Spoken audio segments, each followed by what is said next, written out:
I've told you 1,000 times, Chester. It's the number of blind dates I've been on when no one's turned up, followed by the worrying number of lumps under my left arm, the date my childhood sweetheart married my best friend. Sounds like my life. Hello, Geoff Algebra. Doctor. You must be Charles. Bob Bozeman's told me all about you. If you could just sit here, please, gentlemen. The host will be with you shortly. Not you, Chester. Sorry, Dr. Magnus. Do you mind if I call you Charles? Actually, I prefer Excuse me, what are you doing? Leave that alone, please, Colin. Oh, Christ, he's here, is he? They must be desperate. Who must? He must be desperate. Who's desperate? My ovaries, if you believe my mother. Jeremy, this is Dr. Charles Magnus, and I believe you remember Geoff Algebra. The drama teacher? Sorry, I'm late. Nubbin removal. With the annoying teenagers? Actually, I'm a maths teacher.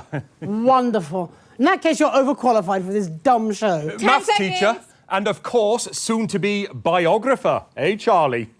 5, 4, Don't. 3. Good evening. I'm Jeremy Donaldson. And I'm Megan Wolfe. It's the 13th of March, 1985, and this is a Channel 1 special event hosted by your national nightly news team.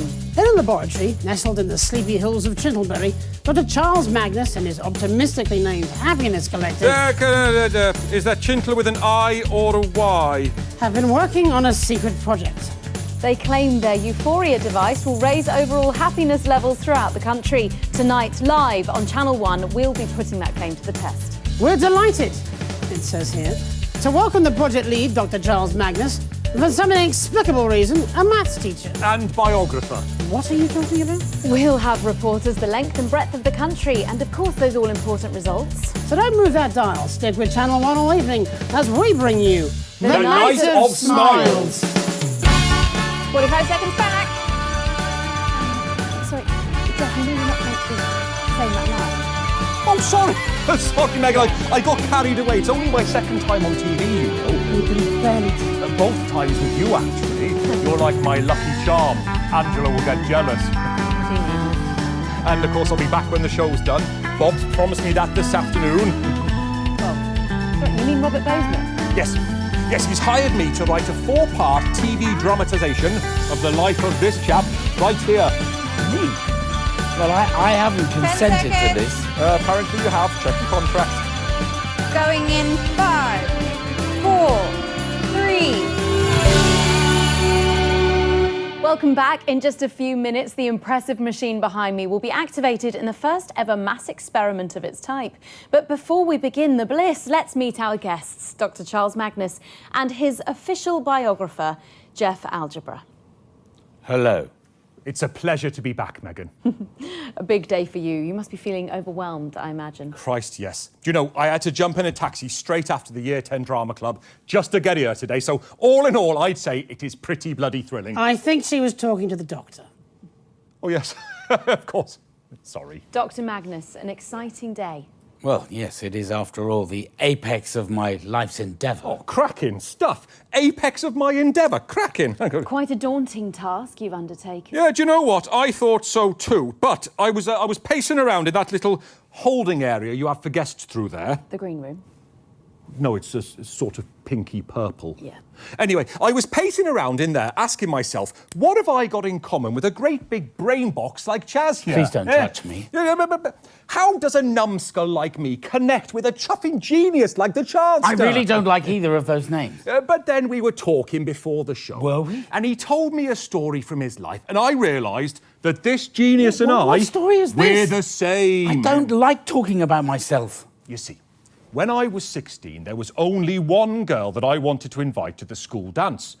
Angela Angular, the joiner's girl. Now, everyone in the village loved Angela because she had the sweetest heart and back then a working spine, see? My best friend in them days was Gareth Major Minor, whose dad was an army trumpeter. Gareth and Angela had been dating for a few months and things were going very well for them.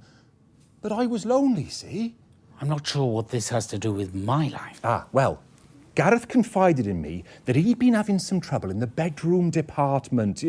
Performance anxiety, probably. We were all young, after all. God, I have just been sick in my mouth, actually. Well, I was an ambitious fellow like the Chuckmeister here. So what I did was...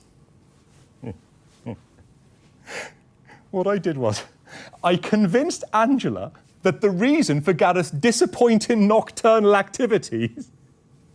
This is still brilliant. I convinced her that he was gay, see? Wow. I know, right? Pretty damn clever. Anyway, she bought it, and not only did she go to the dance with me, but she's been my wife this last 14 years, the first 6 of which were really excellent. Wow. You do know you're on television, don't you, Geoff? Yes. Sorry, I am trying to keep it brief. My point is that exactly the same thing happened to Dr. Magnus here. We're like reflections of each other. So, to answer your original question, yeah? Which was clearly meant for the Doctor. Yes, it is daunting to try and capture the complexities of this brilliant man in 4 short hours of TV drama, less when you allow for the adverts.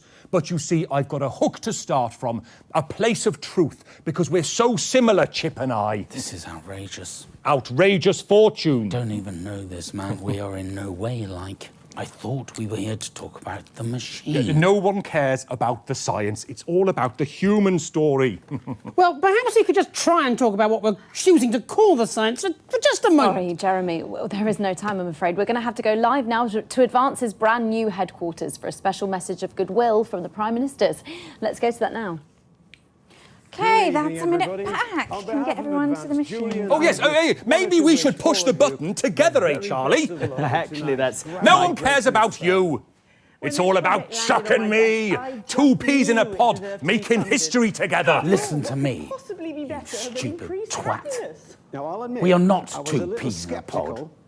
We are nothing alike. You did something truly awful and stole your best friend's girlfriend, whereas I had to watch my childhood sweetheart marry my best friend on the 5th anniversary of my father's death. So, in your story, I'd be Gareth. Do you see? Gareth, who you fucked over for your narcissistic enjoyment. You're a pathetic excuse for a human being.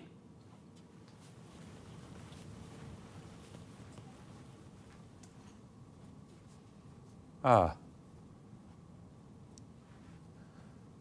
you are. I think I might have got the wrong end of the stick there. Looks that way, doesn't it?